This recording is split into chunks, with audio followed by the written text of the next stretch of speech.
My heart sank as I watched my younger brother Jace pick up the gift my daughter Ellie had carefully made with love and pride. He stared at it for a second, then laughed, tossing it back onto the table. "Cheap, worthless trash," he sneered. Ellie's little face fell, her eyes glistening with tears, and I felt a surge of anger so sharp it took my breath away. I knew I had to protect her, but I also realized I couldn't let this moment pass quietly. It was time to stand up, not just for Ellie but for myself. Before we dive into the story, I'd love to know, where are you watching from? Drop it in the comments. I'm always curious to see how far these stories reach. Now let's get into it. I'm Maren Hale, 32, a single mother living in Denver. My daughter Ellie is 7, small but wise beyond her years, creative and endlessly thoughtful. She makes everyone's day brighter, especially mine. Raising her alone has been hard, but the joy she brings is unmatched. I've spent countless nights ensuring she feels loved, valued, and confident, especially because my own family, well, they've never made me feel the same way. Jace, my younger brother, is 28, and he has always had this condescending, entitled air about him. Our parents, Vance and Claudia, favor him and our other brother, Reed, over me. I'm the responsible one, the hard worker, the one they expect to take the brunt of life's challenges, while they applaud Jace for his effortless arrogance.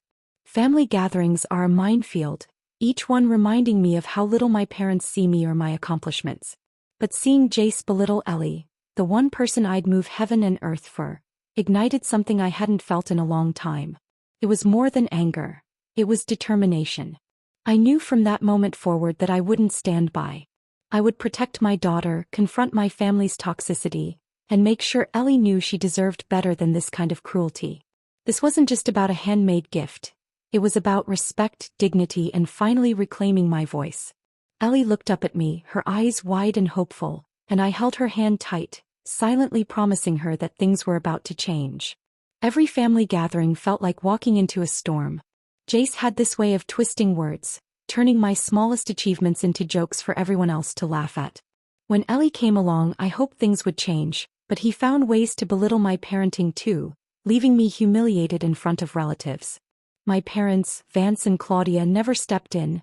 They always smiled at his antics, making me feel invisible, like my efforts didn't matter. I remember one Thanksgiving clearly. I had spent hours preparing a meal, decorating, and making sure Ellie felt included. Jace scoffed at the centerpiece Ellie made and then whispered something cruel about my cooking while everyone else chuckled. My chest tightened, a mix of shame and fury swirling inside me. I wanted to yell, to defend her, to demand they see how wrong they were, but I held back. Years of dismissal had taught me caution, and I didn't want to ruin what little peace we had. Every insult against Ellie felt like a knife twisting in my heart. My love for her made me want to shield her from every slight, every mocking smile. But I also knew I couldn't control my family's cruelty. It was a delicate dance, protecting her while managing my own emotions, keeping a careful eye on Jace and Reed.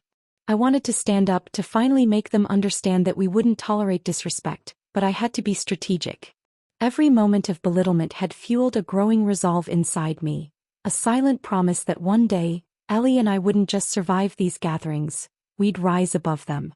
The brunch started like any other, with polite smiles and small talk masking the tension beneath. Ellie proudly handed Jace the little bracelet she had spent days making, and he immediately twisted it into a punchline, laughing loudly as Reed joined in. The table erupted in awkward chuckles, but my stomach dropped. I forced myself to smile, keeping my face calm, though every nerve in me screamed to confront him. Watching Ellie shrink in her chair, trying to hide her disappointment, something inside me snapped. This wasn't just about her gift. It was about years of being dismissed, undermined, and treated as less than. Anger and determination surged together, sharp and unyielding. I could no longer let their cruelty slide under polite restraint. I realized then that quiet endurance wouldn't protect Ellie or restore our dignity. Subtle gestures or whispered complaints weren't enough. I needed a plan that would demand respect, that would make them see the consequences of belittling us. My mind raced, mapping out steps, considering timing, and calculating every possible outcome. Ellie looked at me with wide, uncertain eyes, and I squeezed her hand under the table. I silently promised her this wouldn't be our last moment of standing up. That day I understood that the fight for our self-worth wasn't optional. It was essential. Their mockery had lit a fire inside me, one that would not burn out until justice was served. I met Corin at our usual coffee spot, the warm hum of the cafe giving me a moment to breathe. I spilled everything, how Jace mocked Ellie, how Reed laughed without thought, and how powerless I felt despite years of trying. Corin listened, silent at first, then leaned in. "Marin," they said gently, "anger alone won't win this. You need a strategy, not just impulse. Think ahead.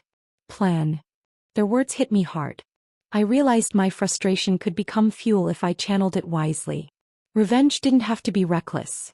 It could be precise, calculated, and effective. I left the cafe feeling lighter, with a spark of hope threading through my resolve. Over the next few weeks, I started noticing patterns. How Jace manipulated situations, how Reed followed blindly, and how our parents always rewarded their arrogance.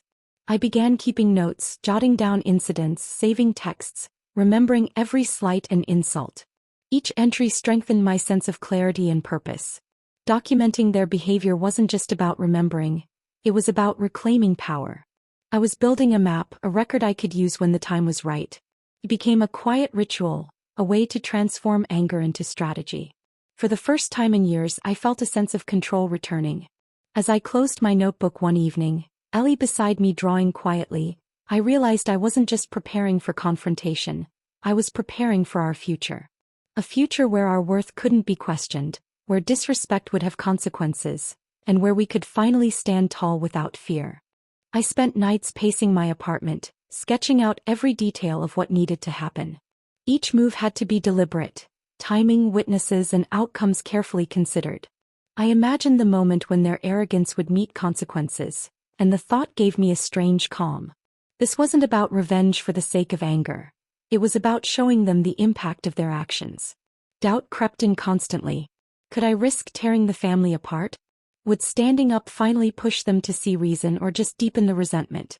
Every scenario played in my mind, and every one ended with me asking the same question. Is protecting Ellie worth the fallout? The answer came quickly. Her self-worth and confidence couldn't wait.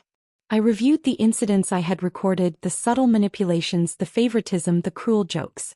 Each piece fit into a larger picture, a story I could reveal carefully, ensuring that the truth landed where it mattered. I considered which moments to expose first, how to frame them without losing my composure, and how to keep Ellie shielded from the brunt of the family's anger. My resolve solidified. Every action, every decision had to reflect the values I wanted to instill in Ellie: pride in oneself, courage in the face of cruelty, and the knowledge that mistreatment cannot go unanswered. I promised myself that no matter the outcome, she would know she deserved respect and dignity. By the time I finished planning, exhaustion mixed with a fierce determination. I wasn't just preparing a confrontation. I was crafting a path for justice that wouldn't compromise my principles, a way to protect my daughter while finally standing up to the people who had consistently tried to undermine us. At the next family dinner, I began testing my plan with small, careful moves. When Jace tried to dominate the conversation, I subtly contradicted him with facts he couldn't dismiss, and I noticed the shift in others' reactions. A slight frown, a pause, a quiet acknowledgement from someone who had previously ignored him. These little victories felt electric. I watched Reed stumble over his usual arrogance when I pointed out a detail Jace had overlooked, and the satisfaction was immediate. For the first time, I saw that their aura of control wasn't untouchable. Even small cracks sent ripples through the room, and I could feel my confidence growing alongside the tension. Still, I knew this was delicate. Each success increased the risk of retaliation. Jace could lash out, twist words, or manipulate the family into seeing me as the troublemaker. The possibility of escalation made my stomach tighten, but it also sharpened my resolve. Every calculated move reminded me that the real confrontation hadn't happened yet. These victories were preparation, setting the stage for something bigger, something they couldn't ignore. I could sense the momentum shifting, and though patience was required, the fire inside me burned hotter than ever. Ellie sat beside me, her eyes bright as she noticed the subtle changes in their behavior. I squeezed her hand, knowing that even these small triumphs were teaching her a lesson about resilience, dignity, and the power of standing up even quietly. The path ahead was clear. The bigger reckoning was coming, and we would be ready. The air was thick with chatter when Jace reached for Ellie's newest drawing and twisted it into a joke, his laughter loud and sharp. This time I couldn't stay quiet. My voice cut through the room, steady but firm. That's enough, Jace. You have no right to treat her or anyone else this way. The room fell silent. Eyes widened, forks paused midair. Reed shifted uncomfortably, unsure whether to laugh or stay quiet. My parents opened their mouths to intervene, trying to hush me, but I held my ground, feeling a clarity I hadn't experienced before. I wasn't angry in a chaotic way. I was precise, pointing out his entitlement, his cruelty, and how their favoritism enabled it. Shock rippled through the table. The laughter died. Conversations faltered. Even distant relatives exchanged glances, sensing a shift in the dynamics that had long favored Jace. I watched as realization slowly dawned on him. For the first time, he couldn't dominate without consequence. Ellie looked at me, eyes wide but proud, seeing her mother finally step in without fear. I felt a mixture of relief and exhilaration, knowing I had protected her dignity in a way that words alone could never achieve before. The confrontation had escalated, but so had our sense of justice. I could feel the tension in the room, a palpable energy that warned this wasn't the end. Relationships might fracture, but Ellie had seen me defend her fully. And in that moment, nothing felt more important than giving her the courage to believe she deserved respect, no matter how hard others tried to take it away. Weeks later, I unveiled what I had quietly secured. A clause in my father's estate, overlooked by everyone, that gave me control over a portion of the family assets. I laid it out calmly, letting each word settle. Jace's confident smirk faltered as the realization hit him, and Reed's eyes widened in disbelief. The room went still. For once, I watched as their entitlement met consequence. Jace stammered, searching for a retort, but the weight of the evidence left him exposed. It wasn't about revenge for me. It was about ensuring accountability, making sure they understood that arrogance and cruelty carried a price. There was a rhythm to the unfolding justice, almost poetic. The same energy they had wielded to belittle and humiliate others now reflected back on them, sharp and undeniable. I felt a quiet satisfaction, knowing Ellie could witness that respect must be earned, not assumed. I didn't want to tear the family apart completely. Boundaries were set, dignity restored, and the imbalance corrected.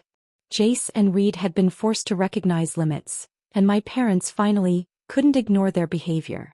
The power shift was subtle but firm, and for the first time in years I felt we had leveled the playing field, protecting our space without losing ourselves.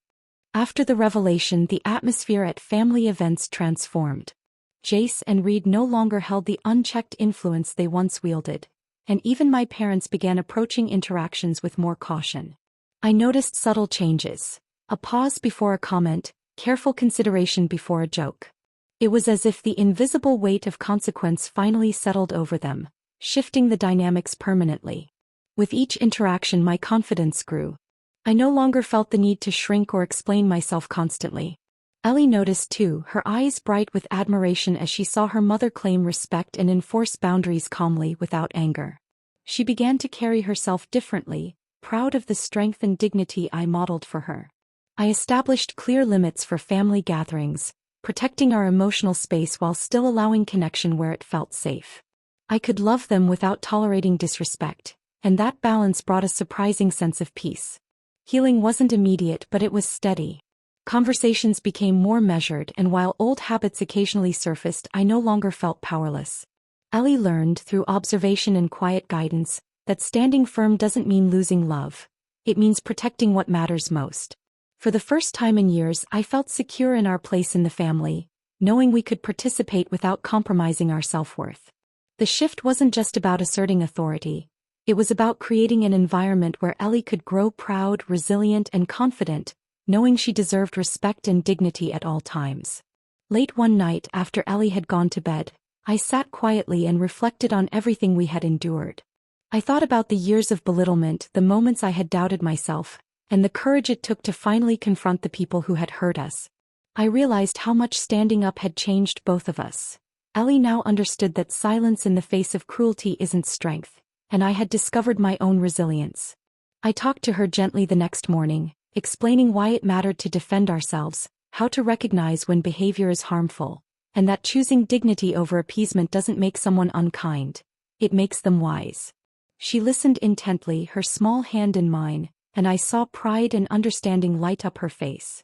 Family remains complicated.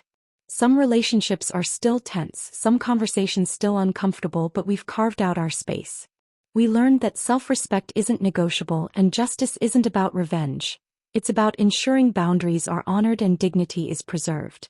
As I looked at Ellie, I felt a quiet empowerment.